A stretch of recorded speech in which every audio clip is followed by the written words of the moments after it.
दोस्तों, धरती के अंदर आज की तारीख में 1.3 ट्रिलियन बैरल्स तेल मौजूद है। अगर हम बात करें दुनिया के बड़े तेल के कुओं की और जिस गति से हम इस्तेमाल कर रहे हैं, यानी कि आज के करंट दर की, अगर इस गति से हम इस्तेमाल करते रहे तो आने वाले 40 साल के अंदर ये सारा का सारा तेल रिजर्व खत्म हो जाएगा। धरती के नीचे कोई भी पेट्रोल डीजल कुछ भी नहीं बचेगा। चलिए अब आते हैं मुद्दे पर, पेट्रोल और डीजल के दामों पर। जी हाँ, चलिए आपके साथ एक छोटा सा डेटा शेयर करता हूँ। 1990 में पेट्रोल की कीमत भारत में थी लगभग 12 रुपए, जबकि सन 2000 में इसकी कीमत हो गई थी 25 रुपए, सीधे डबल। और 2010 में ये कीमतें पहुंच गई थी 47 रुपए। और आज 2021 में पेट्रोल के दाम है 100 रुपए से भी ऊपर, यानी कि हर 10 साल में पेट्रोल का रेट लगभग डबल हो जा रहा है। उस हिसाब से देखें तो 2030 में ये दाम 150 से 160 हो जाएगा, 2040 में बढ़कर 300 के पार चले जाएंगे। और जैसे जैसे पेट्रोल और डीजल पेट्रोलियम जो कि धरती के अंदर खत्म होते जाएंगे, इसकी वैल्यू लगातार बढ़ती जाएगी और एक तरह से ये सोना बन जाएगा, यानी तेल आने वाले समय में सोना है। हमारी दुनिया पेट्रोल और डीजल पर ही निर्भर है, कम से कम आज की तारीख में। सब्जी, भाजी, तेल इत्यादि जितनी भी चीजें हैं, उन सभी चीजों को बड़े बड़े ट्रकों में लोड करके एक राज्य से दूसरे राज्य भेजा और लाया जाता है। इसके लिए सबसे जरूरी चीज है ईंधन, जो हमारी पृथ्वी पर बहुत ही लिमिटेड है। लेकिन आप भी जानते हैं कि बिना ईंधन के कोई भी गाड़ियां आज के समय में तो नहीं चल सकती हैं। और जब ईंधन के दाम आसमान छूने लगते हैं, जैसे कि आज के समय में हो रहा है, तब ईंधन की कीमतों के साथ साथ हर चीजें महंगी हो जाती हैं, महंगाई बढ़ती है। पेट्रोल और diesel non renewable sources of energy हैं, यानी एक बार आप इसे इस्तेमाल करने के बाद इसे फिर रिसाइकल करके दोबारा नहीं बना सकते हैं। यही वजह है कि डिमांड ज्यादा होने की वजह से और सप्लाई कम होने की वजह से इनके दाम लगातार बढ़ते जा रहे हैं और बढ़ते रहेंगे। पेट्रोल और डीजल के महंगा होने का एक और भी कारण है, और वो है इनकी मैन्युफैक्चरिंग। चलिए अब जानते हैं कि आखिर बनता कैसे है पेट्रोल और डीजल। ऐसा नहीं है कि पेट्रोल और डीजल सीधे गड्ढा किया और जमीन से खोद कर निकाल लिया। ये अपने प्योर फॉर्म में नहीं होता है, बल्कि जमीन से पेट्रोलियम निकाला जाता है। पेट्रोल हमें काले और गाढ़े तरल पदार्थ के रूप में मिलता है, जिसे पेट्रोलियम कहा जाता है। पेट्रोलियम लैटिन भाषा का शब्द है, जिसका अर्थ होता है चट्टान से निकलने वाला तेल। पेट्रोलियम जमीन के अंदर से निकाला जाता है। पेट्रोलियम के कुएं होते हैं, जिनमें से कच्चा तेल यानी कि क्रूड ऑयल निकाला जाता है। इस तेल में पेट्रोल, नैफ्था, केरोसिन, डीजल, मोम, पिच आदि चीजें होती हैं। कच्चे तेल को साफ करने के लिए कारखाने में लाया जाता है। इन कारखानों को पेट्रोल रिफाइनरीज कहा जाता है। कहते हैं कि कच्चे तेल को बड़े बड़े आकार के बर्तनों में डालकर गर्म किया जाता है। अलग अलग तापमान पर कच्चे तेल में उपस्थित चीजें अलग अलग पाइपों द्वारा निकाली जाती हैं। इस प्रकार पेट्रोलियम का एक हिस्सा पेट्रोल के रूप में प्राप्त होता है। पेट्रोल और डीजल की मैन्युफैक्चरिंग डिस्टिलेशन के तरीके से हासिल की जाती है। इनकी कीमत पर बहुत बड़ा असर डालती है।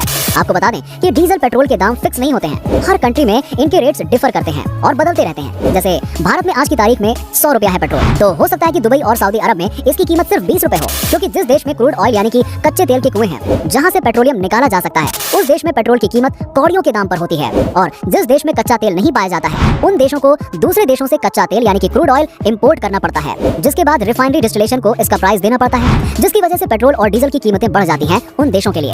सबसे बड़ी बात यह है कि आखिर पेट्रोलियम यानी कि जिसे हम कच्चा तेल कहते हैं, वो आता कहां से है। आज से 1000 साल पहले जब पृथ्वी पर विनाश हुआ था, तब कई पेड़ पौधे और कई जानवर इस धरती के अंदर समा गए थे। इसके बाद कई हजार साल तक धरती के अंदर ही दबे रहे, और जब वो पूरी तरीके से डिकम्पोज हो गए तो उनसे कच्चा तेल बना। ये एक बड़ा ही दिलचस्प विषय है। हजारों लाखों साल पहले पेड़ पौधे और जानवर जमीन के अंदर पृथ्वी की उथल पुथल के कारण दब गए। अत्यंत दबाव और गर्मी के कारण ये मृत पौधे और जानवर पेट्रोलियम में बदल गए। मनुष्य ने समुद्र के अंदर पेट्रोलियम के भंडारों का पता लगाया और समुद्री चट्टानों से इस काले तरल पदार्थ को निकालना शुरू कर दिया। अब ऐसा भी नहीं है कि ये पृथ्वी पर कच्चा तेल कहीं पर भी मिल जाता है। सिर्फ कुछ जगहें ऐसी हैं हमारे पृथ्वी पर जहां पर ये कच्चा तेल पाया जाता है, और इस कच्चे तेल की वजह से ही पेट्रोल, डीजल, केरोसिन, मोम और इस तरह की चीजें बनाई जाती हैं। देखा जाए तो कच्चा तेल जमीन और समुद्र दोनों के अंदर ही पाया जाता है, और समुद्र से कच्चा तेल निकालने के लिए समुद्र के ऊपर एक फ्लोटिंग रिफाइनरी बनाई जाती है। जब इस रिफाइनरी को किसी एक जगह पर कच्चा तेल का भंडार मिल जाता है, तब उस पर तैरती हुई रिफाइनरी को आसपास की चट्टानी पत्थरों से मजबूती से बांध दिया जाता है, ताकि वो इधर उधर ना हिले। इसके बाद समुद्र के अंदर ड्रिलिंग की जाती है। ये बिल्कुल ऐसा ही प्रोसेस है जैसा आप अपने घरों में बोरिंग करवाते हैं, लेकिन इसकी गहराई कई हजार फीट तक होती है। इसे तब तक ड्रिल किया जाता है जब तक कच्चा तेल नहीं मिल जाता। जैसे ही कच्चे तेल का भंडार मिल जाता है, इसके बाद पाइप और पंप की सहायता से उस पर तैरते हुए रिफाइनरी में पहुंचा दिया जाता है। वैसे आपको बता दें कि समुद्र में सिर्फ कुछ ही ऐसी जगहें हैं जहां पर तैरती हुई रिफाइनरीज मौजूद हैं। इसके अलावा आप जो समुद्र में तैरते हुए बड़े बड़े प्लांट देखते हैं, इनमें से ज्यादातर प्लांट सिर्फ कच्चा तेल निकालने का काम करते हैं। समुद्र के अलावा इस दुनिया में कई ऐसी जगहें हैं जहां पर कच्चे तेल के भंडार मौजूद हैं, और यहाँ पर भी ड्रिलिंग करके कच्चे तेल को निकाला जाता है। जब कच्चा तेल पूरी तरीके से निकाल लिया जाता है, तो इसके बाद ये सब बड़ी बड़ी रिफाइनरीज में भेज दिया जाता है, जहाँ पर कच्चे तेल का डिस्टिलेशन प्रोसेस शुरू हो जाता है। और इस डिस्टिलेशन प्रोसेस की मदद से पेट्रोल, डीजल, केरोसिन, मोम इस तरह की चीजें बाहर निकल कर आती हैं। देखा जाए तो हर तरल पदार्थ का एक बॉइलिंग पॉइंट होता है, जैसे कि पानी का बॉइलिंग पॉइंट 100 डिग्री सेल्सियस, ठीक इसी तरह से कच्चे तेल का भी बॉइलिंग पॉइंट निर्धारित है। लेकिन कच्चे तेल को अलग अलग तापमान में उबाला जाता है। जैसे जैसे कच्चा तेल उबलता है वो वेपोराइज होने लगता है और इसके बाद अलग अलग तापमान में अलग अलग चीजें हासिल होने लगती हैं। कच्चे तेल को 260 डिग्री सेल्सियस में उबाला जाता है तो उसमें हमें डीजल मिलता है। 160 डिग्री सेल्सियस में हमें मिट्टी का तेल यानी कि केरोसिन प्राप्त होता है।